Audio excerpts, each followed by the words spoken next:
My parents are watching television, so I'm gonna try and talk over them, but let's see if that works. Greetings, fellow Earthians. My name is Rachel Aspen, and it is the weekend, which means you get to spend the next few minutes staring at my face. Today I'm gonna be making another cooking video. This time I'm gonna be making a chocolate chip cookie in the microwave. Now you're gonna have to start off by collecting your ingredients. You'll need sugar, brown sugar, flour, salt, vanilla extract, chocolate chips, butter, and an egg. You'll also need a 1/4 of a cup measure, a tablespoon measure, and of course a mug.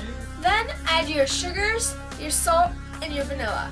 Stir it then. But you'll need a tablespoon of sugar, a tablespoon of really tightly packed brown sugar, a little pinch of salt, but you'll need 3 drops of vanilla extract. Then add the egg yolk and stir it again.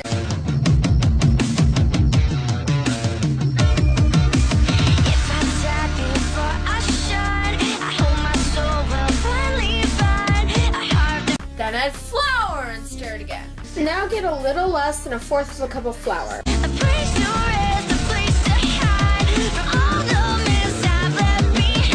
Then add chocolate chips and, you guessed it, stir it again. Now you technically need 2 tablespoons of chocolate chips, but who plays by the rules anymore?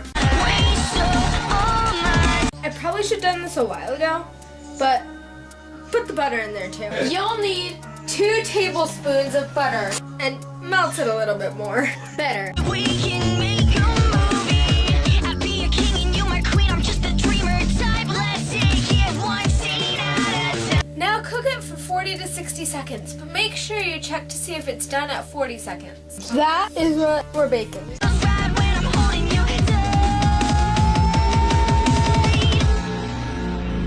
Damn, I want it so bad. So now we return to my bedroom to feast upon this lovely cookie, because this is awesome. All the chips kind of mixed in, so you can't really tell they're there as much. Kind of like a chocolate chip cake, more than a chocolate chip cookie, but that's because it's in a mug and not laid out. But it's still really good.